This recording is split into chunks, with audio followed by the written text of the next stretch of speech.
I believe the progress that we have made in the partnership sets us up well for the new world order.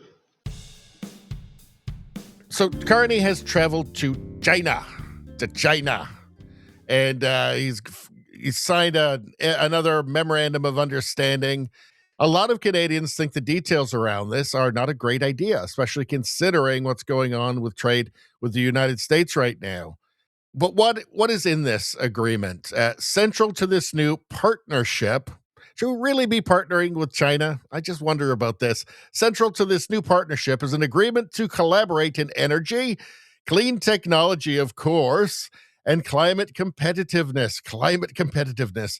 Yes, that's Canada's main concern right now, climate competitiveness. And by climate competitiveness, Carney means making our products more expensive than other countries, which is supposed to, I guess, in theory, somehow make us more competitive, although that doesn't make any sense and nobody believes it. Collaborate. Should we really be collaborating with China? Let's see. Investments in batteries, solar, wind, and energy storage. It does feel like Carney is really only interested in his global net zero financial framework that he's the leader of and his ESG fund. Canada will allow up to 49,000 Chinese electric vehicles into the Canadian market with the most favored nation tariff rate of 6.1. So that's a foothold in the Canadian market. And you know who's not happy about that? Here's Doug Ford, the Premier of Ontario, who is very worried about the auto industry, which is a big part of their economy. Let's take a look. Absolutely not. Didn't have any consultation, didn't consult with the automakers. This is going to be terrible for not only just all the people of Ontario, but especially the auto manufacturers, the supply chain. We're letting China into a market that's going to have lower tariffs than our largest market, the U.S., and I don't think that's going to go over too well with President Trump, but it's going to hurt every single auto manufacturer, every single supply chain that has anything to do with the auto sector. This was not thought out properly. It wasn't consulted. It was a knee-jerk reaction as far as I'm concerned. And this is going to be a big, big problem. Absolutely not. So he's finally done cheerleading for Carney, at least momentarily. Yeah, he's not happy about this. They call these Chinese cars spy cars, by the way, because they're basically just a massive security threat because all of the software and everything is run from China. Let's go back to the agreement. So it's going to allow up to 49,000 Chinese electric vehicles into the Canadian market with the most favored nation tariff rate of 6.1%. So China heavily subsidizes that, the EV industry in China, and they're going for dominance everywhere, right? So they're heavily subsidized so they can be cheap and then just flood all of the foreign markets, hopefully knock out a bunch of competition, and then the prices can go up. That's how China operates. And they just produce these things at unbelievable levels. In fact, let's very quickly just go back here a second. So here's an example of one of the EV graveyards in China. Just all these cars subsidized. They just made way too many of them. They're also crappy as well. Just tons of these. They've got like plants growing out of them at this point. Probably this is what you'll be buying. This will be your one of these will be your cheap Chinese EV. By the way, they'll just pull the weeds out of it, give it a wash. Now let's see. What does Canada get? Canada expects that China will lower tariffs on Canadian canola seed to a combined rate of approximately 15%. It's at 100% right now. China is a 4 billion canola seed market for Canadian producers, and this change represents a significant drop from their current combined tariff levels of approximately 85%. Okay, 85%. I thought it was 100%. Canada expects that Canadian canola meal, lobsters, crabs, and peas will not be subject to relevant anti-discrimination tariffs from March 1st, 2026 until the end of this year. So, I mean, It's good for the prairies, bad for Ontario, bad for our relationship with the United States, certainly, bad for Canadian drivers, ultimately, because, well, let me show you something else. Hold on. So, what's this here? Another made in China EV suddenly caught fire and exploded. Oh, so they do have a habit of catching fire and exploding, but beyond that, they also have a habit of locking its doors after a crash and burning you alive. Car caught fire, the driver could not be saved because the car locked him inside. So they do have a habit of locking you inside and incinerating you. So I think that's bad for Canadian drivers, personally.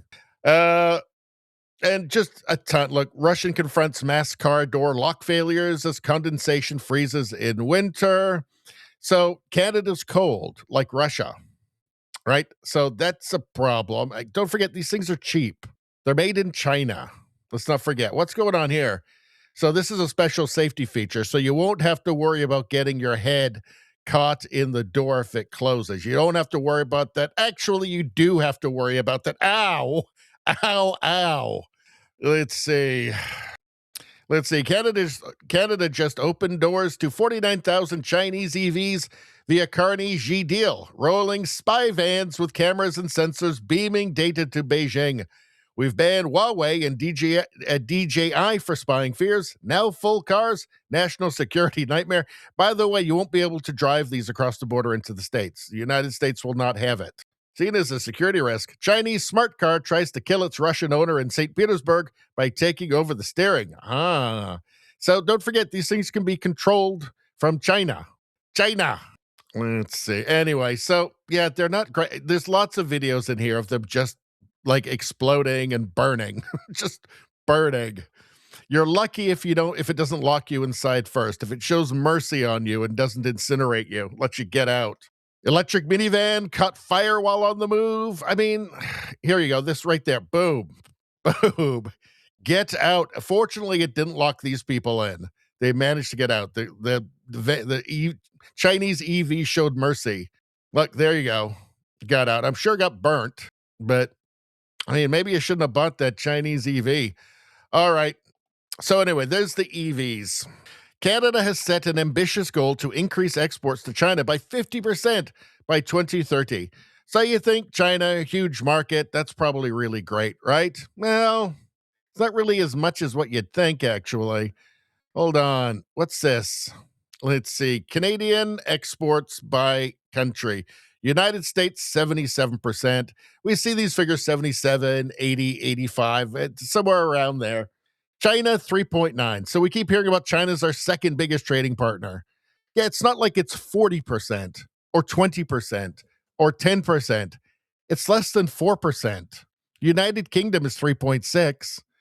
So it's what, 0.3 more than the United Kingdom? Japan is half what China is. Mexico's a quarter of it. South Korea is a quarter of it. Why so important with China? I wonder if it's got something to do with carbon credits and this whole global net zero finance framework that Mark Carney has been working on for the last, 20 years. Makes me wonder. China, 3.9%. They're our enemy. They're the sworn enemy of the United States. Why China? Why didn't I'm not sure that Mark Carney has the Canadian people's best interests at heart here. I'm just not sure. China and Canada are both strong advocates of multilateralism. As a key pillar of this partnership, we will deepen our engagement on improved global governance with China. You mean the guys with 1 million people in concentration camps? Are you sure? Here, we've got more climate competitiveness, which seems to be the opposite of competitiveness.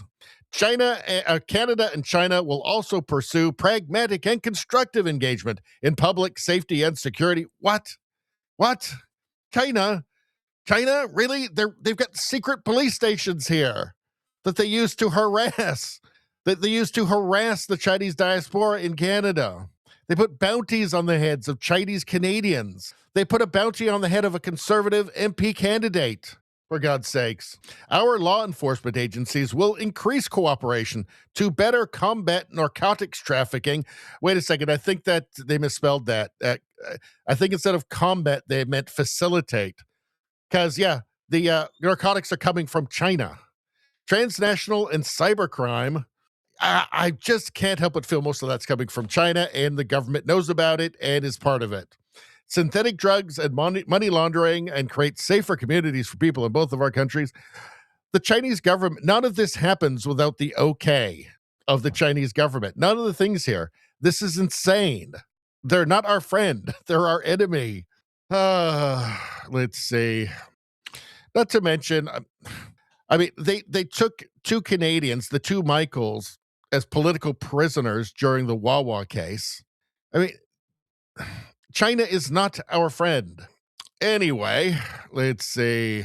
Oh yeah, by the way, right now there's a China travel warning in Canada. So while Mark Carney's over signing this thing, on the Government of Canada website, right now, here's January 12th, China travel advice. Exercise a high degree of caution. I don't think they have that in like Japan or South Korea, do they? Probably not. China, though, Carney seems obsessed with China for some reason. You know, the country that gave him a $250 million loan to Brookfield, while he was still obviously with Brookfield.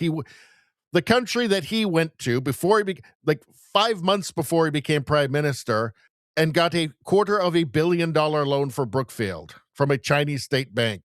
That country. Let's see. What does that Trump think about this, by the way? Let's take a quick look. Carney is in China. Prime Minister Carney is in China. How do you see the deals Canada and China have just signed, trade deals between the two partners? Well, that's okay. That's what he should be doing. I mean, it's a good thing for him to sign a trade deal. If you can get a deal with China, you should do that. Pretty clearly with his national security strategy, this kind of neo-Monroe doctrine, he's not going to be happy with this. He's not going to be happy with more Chinese tendrils in Canada. But of course, he's going to say this because it takes any potential power or leverage away from Carney by saying that. So that's what's happening there. Let's keep going here. So here's Carney himself announcing that Canadian law enforcement agencies will increase cooperation with the CCP to, again, better facilitate. Did he mean facilitate narcotics trafficking? Let's take a look. The fourth pillar of our new strategic partnership is public safety and security. And this is an area where pragmatic and constructive engagement with China is crucial.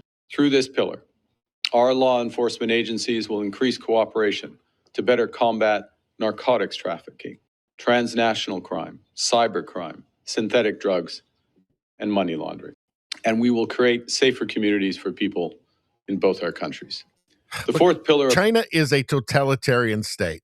Whatever organized crime exists there exists at the leisure of the Chinese Communist Party because they're useful to them.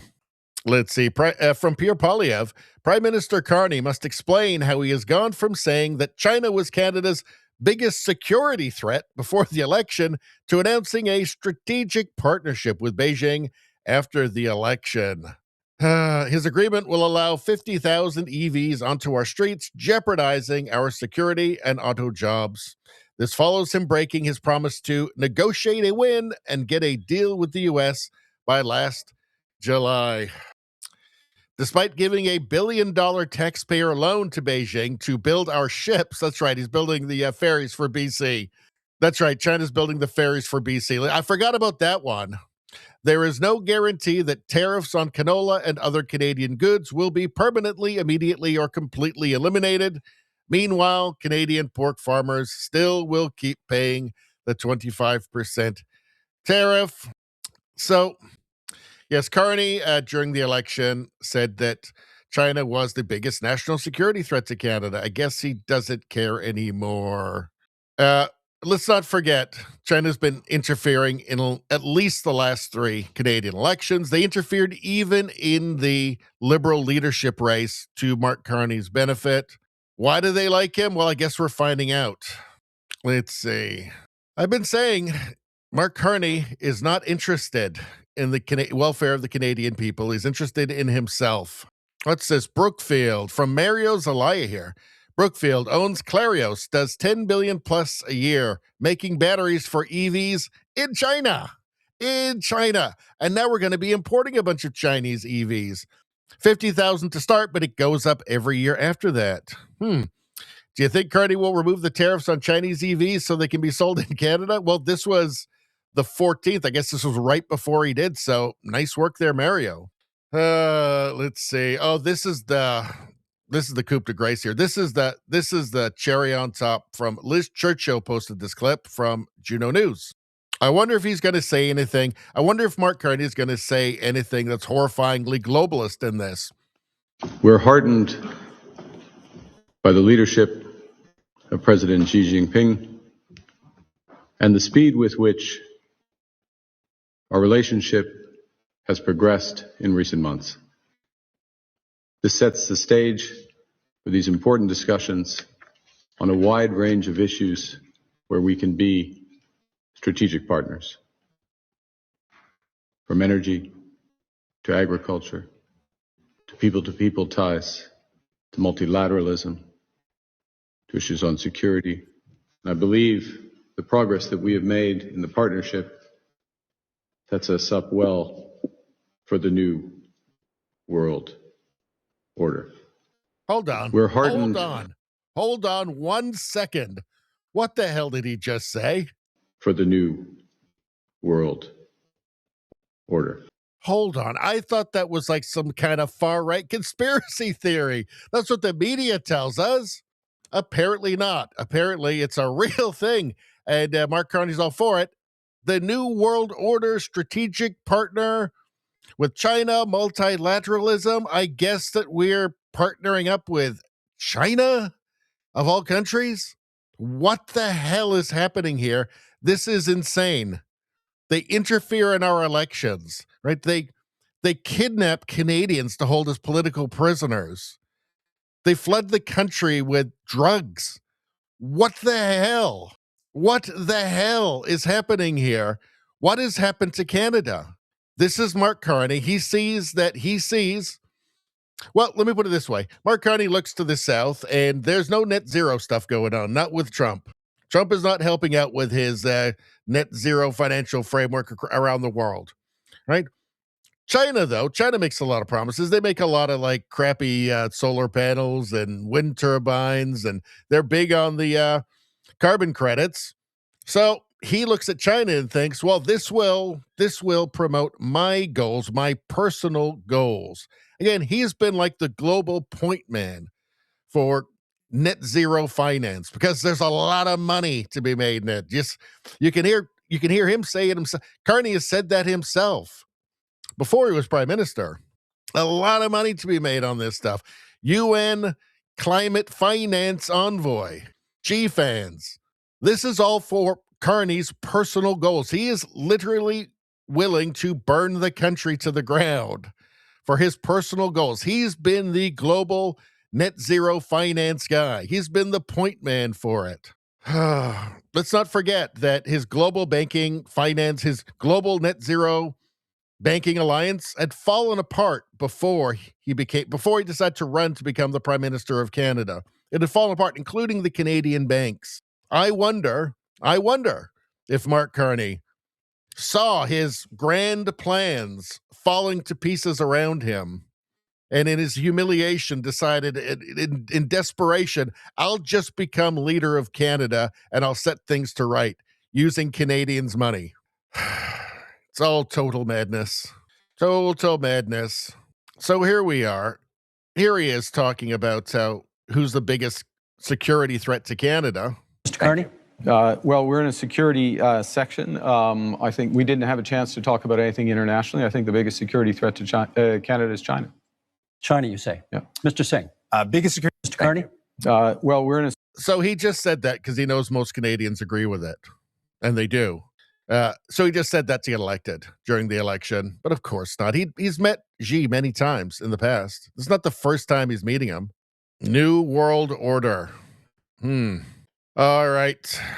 Here's another liberal candidate with ties to Beijing. So there's lots of this stuff. The ties are very deep. They interfere in our elections to the benefit of liberals every election. And we know why. We know why. It certainly paid off with Carney, paying off with Carney big time. Oh, yeah. Candlelight. Amnesty International at the University of Toronto. The detention of the two Michaels. A story on China's human rights abuses. Michael Kovrig and Michael Spavor. This is from 2022, by the way. Kovrig and Michael Spavor, known as the two Michaels, returned to Canada after spending over 1,000 days detained in China. Their collective story is a harrowing example of China's human rights violations and willingness to use people as a means for geopolitical gain. Now they are home and present in the minds of Canadians and others. It is essential to report their treatment while in China accurately.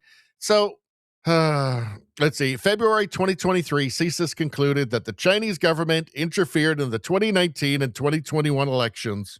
In May 2024, an official probe by Parliament's Foreign Interference Commission found that China interfered in both elections, and they did the last one too. And in the Liberal leadership campaign, the U.S. doesn't do this stuff. I know that Trump derangement syndrome is rampant in Canada. There are even smooth-brained people who think that Trump is going to militarily invade Canada, which is totally insane. But the U.S. doesn't do this. It doesn't actually do this stuff. Carney is talking about strategic partnerships. This is just lunacy. The only person I can imagine that benefiting is Mark Carney himself. Let's see this here. This was 13 hours ago. So this was posted by Bruce McGonigal. Part of this agreement, and it takes a few years to build this, a couple of years to build this, that an increasing portion of those exports will be in a new segment of the Canadian market. In other words, electric vehicles that cost less than $35,000 at the landed price. So there's huge opportunity here to get more affordable cars in the electric vehicle market for going up by 6.5% every year after. Yeah, but you bring that, you compound that growth, and you're getting to about 70,000 vehicles at year 5, although the agreement has it reviewed after year 3. Part of this agreement, and it takes a few years to build. Yeah, so it's going up. It starts at 49,000, and goes up to 70,000. It goes up every year afterwards. So, yeah, this is obviously not going to be good for the Canadian auto industry. And again, they just mass produce these cheap pieces of garbage that will lock you in and incinerate you when they light themselves on fire. Look at these. Look at this. China's abandoned, obsolete electric cars are piling up in cities. Look at this. They're just everywhere. You want to I guess they will be cheap, right? They'll probably sell you these. This will probably be your shiny new Chinese electric car. One of these things. Again, they'll just pull the weeds out of them, give them a wash, and off they go. And just hope the doors don't lock you in when the thing sets itself on fire. Look at this. Look at this. Look at this. This is because they're subsidized. The car companies are just paid to pump these things out. That's going to be great for the auto industry in Canada. An EV customer in China was trying to buy a BYD luxury brand Denza car. The sales rep let him have a test drive. The rep even asked the customer to use the car's auto driving feature. Uh-oh, don't do that. Here we go. Yeah. I don't know what he was saying before that part. I think it was something about how the car was really heating up inside and the door wouldn't open. All right. So, yeah, I'm convinced at this. I've seen enough. Mark Carney is not interested in the well-being of Canadians. Mark Carney is interested in the well-being of Mark Carney after he leaves office. Anyway, that's all I'm going to say about that. Please like, share, and subscribe. Subscribing really helps me out. I thank you for that. I will see you next time.